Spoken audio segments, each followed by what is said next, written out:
Today we are going to go through some cruise news headlines that I think are important.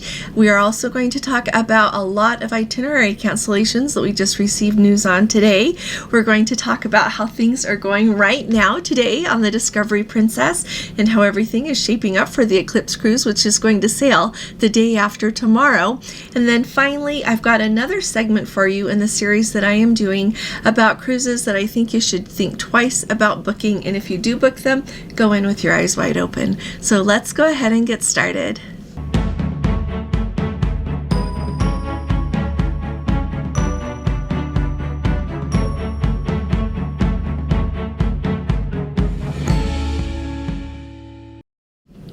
Hi there, this is Allison with Let's Go Travel Tips. Today is Monday. It is April 1st of 2024, and it is so nice to be here with you today. So let's start at the very top. If you have been here with me, I have been going over updates about how things are going there in the port of Baltimore ever since that container ship hit the bridge in the harbor. We've had several announcements. The Carnival Pride is what we're going to talk about today. She is due to set sail on April 7th, and it is a repositioning cruise to bring her from Tampa up to Baltimore, where she is due to be home ported clear until 2026. And so the interesting thing is Carnival has announced that they are actually planning to have that ship be able to dock in Baltimore on April 21st and then continue with their plans to be home ported there. They do have the backup plan that if they are not able to do that, she will go to Norfolk instead of to Baltimore. But I am really excited that there is hope that they are going to be able to dock there in Baltimore.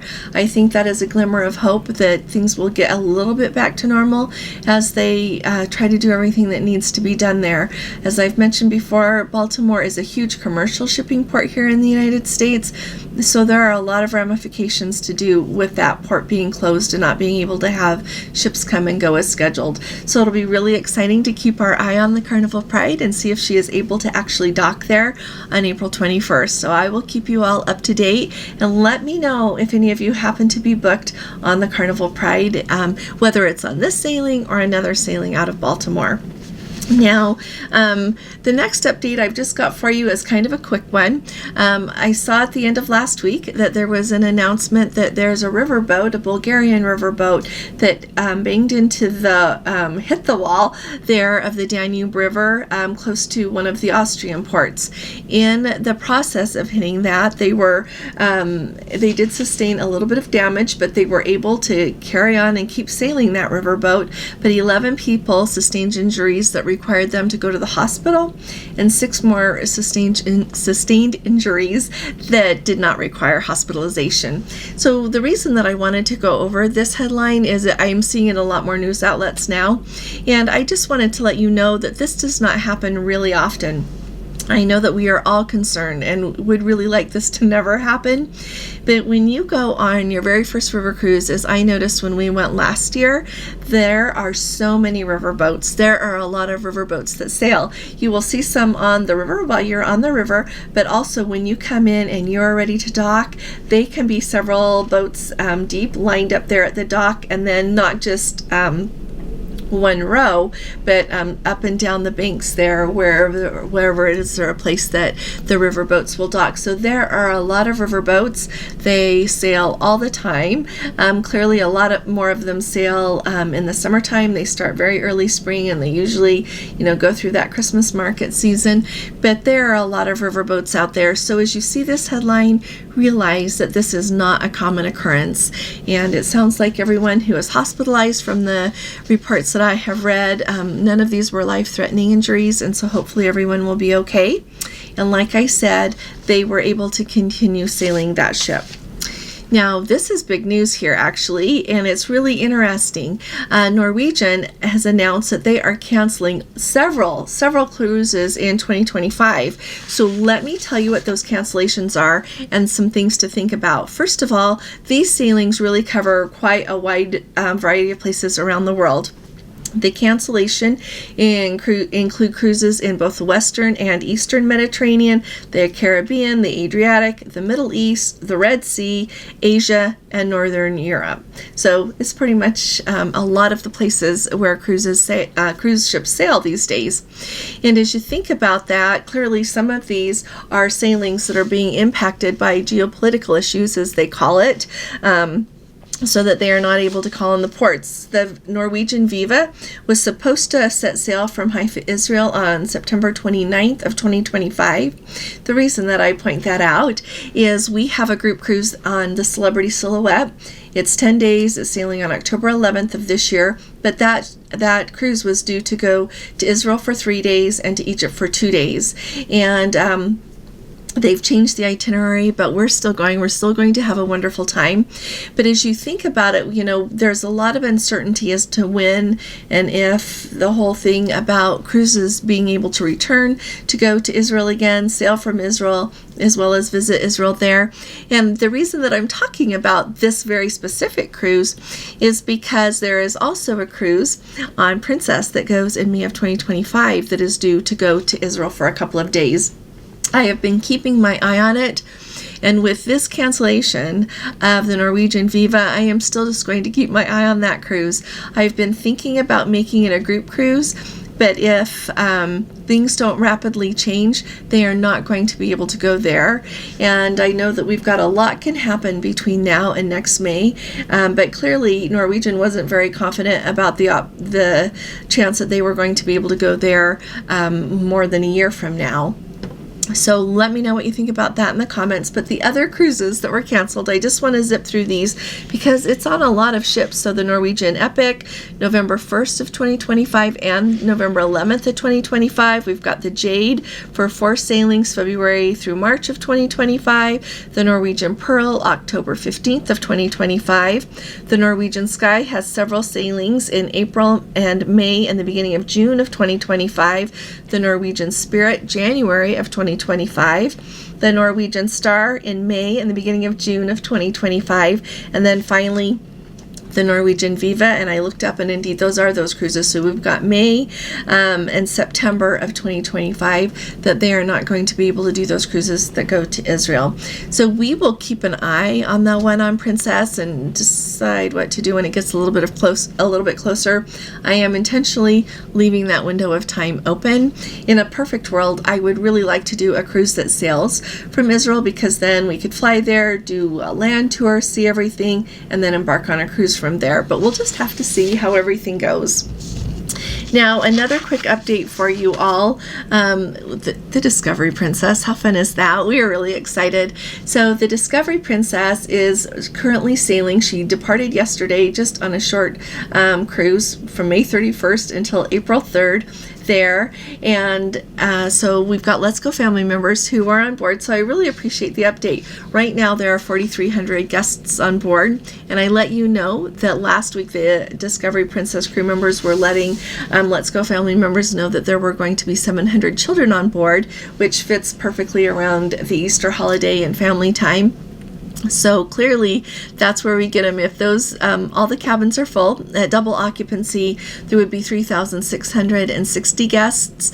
So with the 4,300 on board, there's a lot of families and a lot of children. So I hope that those people are having a wonderful cruise. Also, our Let's Go family member on board, I appreciate the update. They went to the meet and greet that they have with Cruise Critic, and here are some updates from that. First of all, when the actual eclipse happens, they are going to be have the ship facing starboard towards the eclipse. They say there will be lots of eclipse activities going on. There are going to be lots of regular activities going on. It's really fun to note that the officers that showed up at the meet and greet, including the captain, have never witnessed an eclipse from a ship before. So this is going to be a special experience not only for the guests on board, but also for the crew, and including the captain there. Here's a quick note for those of you that have the Plus or the Premier package and you want to get the cake. If you're not familiar with this, those premium desserts that come with the Plus package, you get 2 a day, or the Premier package, you get unlimited. You can do those ice cream sundae desserts or the cake that is I don't know how many layers, like 7 layers maybe, but it's a tall cake. She said that those are located in the gelato shop and not in the International Cafe on the Discovery Princess. So now you know where to go to access that right off. And here's a really fun thing. Now, we have noticed this on our app in the schedule of events, but weren't really sure how it was going to work. And she said that there is going to be a planetarium set up on the theater stage there, and it's going to be able to accommodate 15 people at a time. And in looking at the schedule of events that shows up on our app right now, it looks like those sessions also run every 15 minutes. So we will let you know. And she said signups will be available once you get on board the ship. So we're going to try to sign up for that. We'll let you know how it goes. But the important thing to know is those of you who are going to be on board the ship who are at all interested in a meet and greet for our Let's Go family members, keep an eye on Facebook. We will post it there, and I will mention it in the video. Honestly, we had chosen to have an meet and greet update on the afternoon of the eclipse, but then we realized these planetarium things were going to be going on, and with our Let's Go family member letting us know that you sign up for a time, I don't know what time we're going to be able to get, and I don't want to have something on top of something else, and so we'll just figure out a good time to do a meet and greet because we would like to meet you. Don't forget, if you're going to be in the area, we're going to do one at the LAX Hilton tomorrow night just at 6 p.m. Very informal, very casual in the lobby there just to say hi. If you haven't subscribed to our channel yet, will you please go ahead and hit that subscribe button? We'd love to have you with us, and we need to have you with us. Also, if you appreciate my updates, would you please give this video a thumbs up? Believe it or not, that really helps us out. So thank you very much. Another quick update that went, you might remember my video from Saturday. I talked to you about cruise passengers being left behind, and that happened in a port there in Africa. So here are some things I want you to think about with that. First of all, as part of that experience there, the passengers who were left behind, who missed that last tender, could see the ship still, and they were not very happy that they didn't send a tender back to pick them up. But someone noted that on Holland America, that there were some passengers who did not make it back on the private island of Half Moon Cay in time for the last tender. The captain made the decision to put another tender back in the water and go get them, and as a result of that, the ship did sustain $2,500 in fines for doing that. And so I think this really highlights the situation, that it's not always as simple as we think to be able to get to redeploy another tender and to go pick people up again. And I think that often it would involve much more than money. Maybe they are not allowed to. There's a window of time that they're able to operate in that harbor or that port, and then they have to leave. And they just can't easily do that. So I think that's a really good thing for us to all remember as we're making our plans.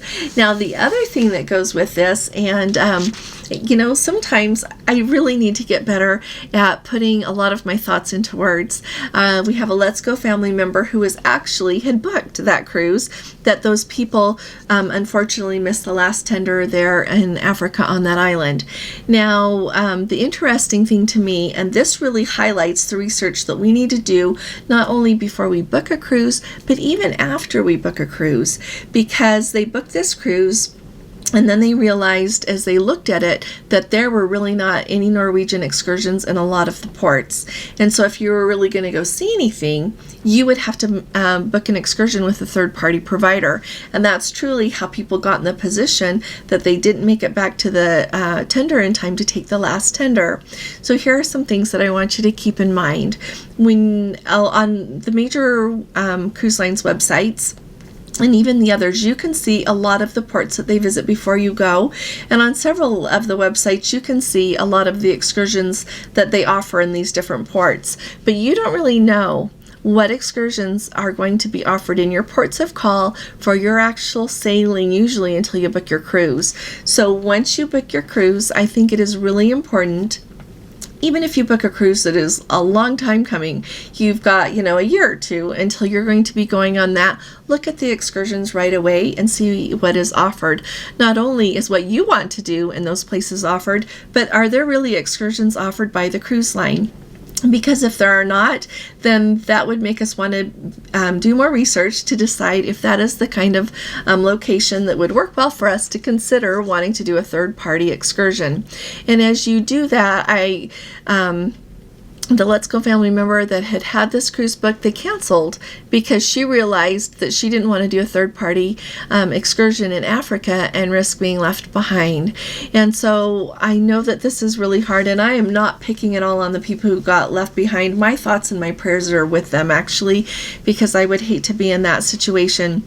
But I really want you all to think about this when you go to book a cruise. Once you book the cruise, look and see what's available, because sometimes, at least me, I look at all these wonderful exotic places that I want to get to go, but we all need to do due diligence and look at the whole situation so that we don't book something that isn't going to be what we expected. So put that on your list of things to look at, and when you see a cruise that really doesn't have any excursions through the cruise line, that might be a sailing to steer clear of when you're looking at booking a cruise. I really appreciate you all being here with me today. I will see you here again tomorrow. I do want to let you know that this evening we are not going to do our live. We are going to do a live sail away though on Wednesday, and the ship is due to depart from Los Angeles at 6 p.m. Eastern time. And so join us if you can. We'll plan to go live a little bit before that and show you what's going on the Discovery Princess. And then we will go live as we can after that and kind of keep you up to date with everything that's going on. And you can keep your eye out for our videos as well. It's going to be a wonderful time. We've got a lot to experience together, so I hope you can come with us. I will see you all here again tomorrow, and I'll be talking to you all again really soon. You all take really good care. God bless you. Love you. Bye-bye.